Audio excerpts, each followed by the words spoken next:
Hi guys, welcome back to the channel. मेरे साथ आज है सोहिनी। इंटरनेशनल समर इंटर्नशिप करी है इन्होंने, बाय द वे। इनकी पैकेज भी बहुत बढ़िया है। इंटरेस्टिंग स्टोरी ये है that CAT was really bad. मतलब मैं परसेंटाइल आपको बता भी नहीं सकता, शी लाइक सर बताना भी मत। But she bounce back in XAT, she got 80 percentile in XAT. Again XAT का 80 परसेंटाइल आप डिसेंट बोल सकते हो, not that good, not that bad. Do you agree on that? But yeah, she did not stop there. She got into Wellinger, and she left couple of colleges for Wellinger. And यहाँ पे आके she is now been placed. Yes. So एक international summer internship किया, उसी company ने इनको Indian reason के लिए पीपीओ दिया। कंपनी का नाम और पैकेज में डिस्क्लोज नहीं कर सकता because of protocols, but I tell you इनकी जो पैकेज है ना वो इंडियन रुपीज में है। बट यार वो आईएम्स जो न्यू आईएम्स है उनकी जो एवरेज पैकेज है उससे ज्यादा है। तो ये बहुत बड़ी बात है कि you know somebody was getting 80% in Z. और भाई आप न्यू आईएम्स मतलब आप कोई भी न्यू आईएम ले लो, उनकी एवरेज पैकेज से इनकी पैकेज ज्यादा लगी है। And she is from Welingkar. So any welcome on board यार। वुड लव टू अंडरस्टैंड, पहली चीज तो जब जैट में 80% आया था, क्या लगा था कि भाई सपने चूर चूर हो गए, अभी एमबीए नहीं होगा, tension, anxiety, how did you deal with that? Well, I would say ये expression was after CAT because CAT के लिए आप बहुत मेहनत करते हैं and you give a lot of hopes to that exam and once that comes back as so bad you kind of lose hope कि आगे और हो पाएगा कि नहीं हो पाएगा. Right. And I think we have like a month or so gap between CAT and ZAT. So to bounce back to again get that confidence to study back again and to get into that exam is a journey in itself. Right. But I would say that that is the time that life tests you. If you can do that, I think life has potential to give back to you. I have always been very optimistic about my journey, even though I have a very decent profile. I won't say I have a very brilliant profile, but I think I have believed in hard work, and that is what paved back to what I have achieved today. Okay. So yeah, after that come in, I was like, okay, now I was very practical that I have limited colleges who are good enough. But 80 percentile पे आपके पास बहुत ज्यादा options थे। मतलब जैट का 80 is a very decent number. Why did you choose Welingkar only? Because she is like मुझे वेलिंगर में ही जाना है और वेलिंगर का बिजनेस डिजाइन प्रोग्राम में ही जाना है। Because mostly people really really want to get into PG core, right? And you chose BD. तो क्या रीजन है वो बता दो। So there are two reasons particularly. First being I have done BBA. So BBA is like a mini MBA. Mini MBA, yeah. So we would have the same kind of subjects that you would have to go through in the first year of MBA itself. So I was like, I wanted to do something beyond that classroom atmosphere. I wanted to get hands-on real life experiences. And I knew that the curriculum of BD can serve me that purpose. Herein comes my second point, which is my elder sister is an alum of Wellinger. Okay. And she has pursued the same course, business design.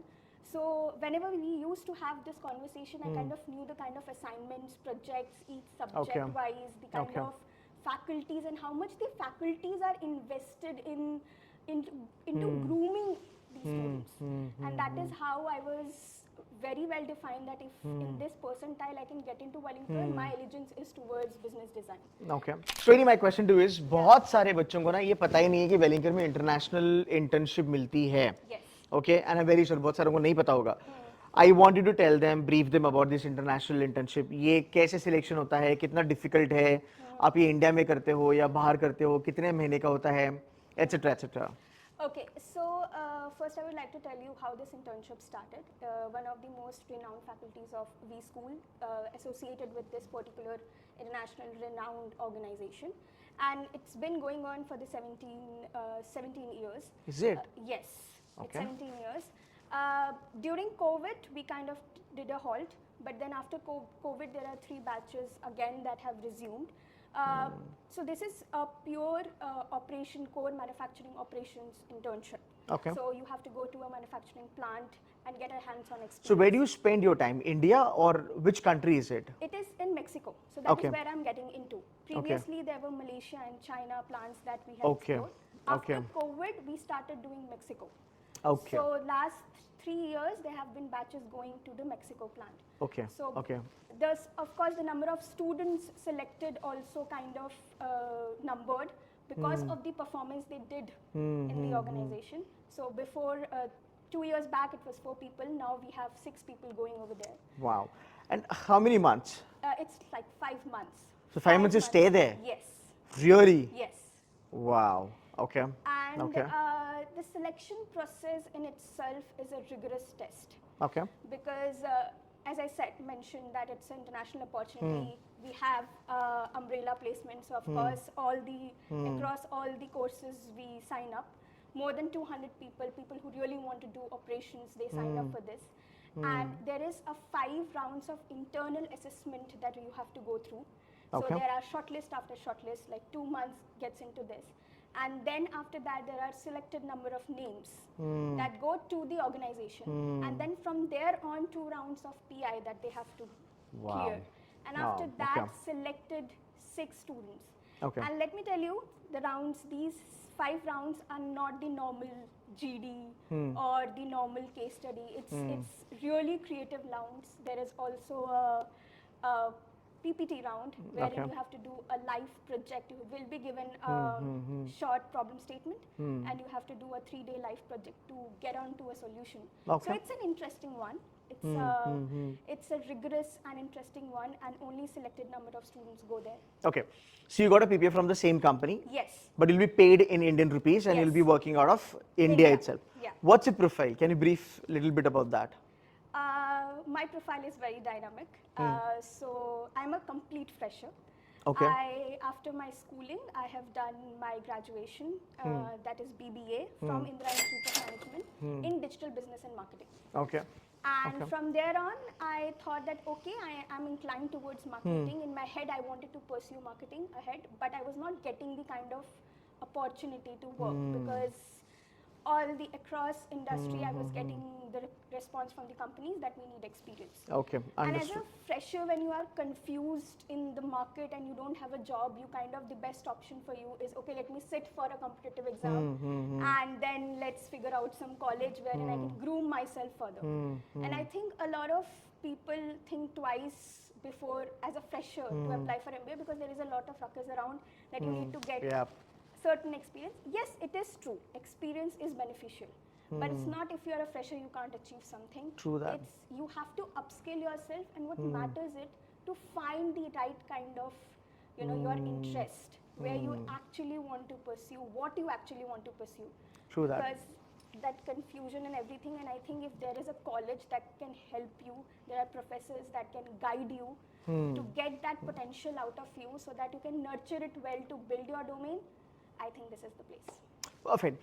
Now, last piece of advice to the students who got 70 percentile, 80 percentile, and they feel that they might be believing that अरे यार अभी अपना MBA नहीं होने वाला है, okay? अभी अगले साल try करते हैं वगैरह वगैरह वगैरह. You've been there, you've done that, right? What piece of advice you want to give it to them? Well, one thing I'd like to definitely say that if you have time, you think you want to go ahead, okay. But then not every time, whenever you try and you sit for exams, it's a journey in itself. Your hard work is put in, your 1 whole year you have given for this exam. Right. I would say that if you have a decent number, look for colleges that aligns with your interest. Look for syllabus. Go reach out to the college alumni base. But sorry to cut you. A lot of people, right, when they get into B school, Sohini, not everybody is going to be putting in sort of an efforts that you've done. Yeah. Okay, and this is the story everywhere in the country, I would say. So tell them that even if they get into a B school with, let's say, 80 percentile, you can't just get lucky with the placement. Of course. Okay. Absolutely. You got to put in a lot of efforts. Right? Now, give them a little idea that what they should be doing when they get into a B school.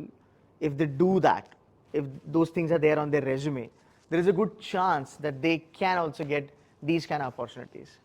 First of all, take every single subject that you are studying for very, very seriously. Yeah, that's right. Put a lot of efforts in your assignments. Don't be that silent one who is not contributing. Because at the end of the day, when you put all those assignments in your resume, you got to keep and talk about all of these assignments. If you are not the active one, you will fumble, and the person will know that you are just saying up. Got it. So if there are good assignments and the assignments align with your domain that you want to work in, put in a lot of efforts. go reach out to your faculties for research paper, go do competitions, because it's okay that you don't get into a lot of competitions, but it's the journey.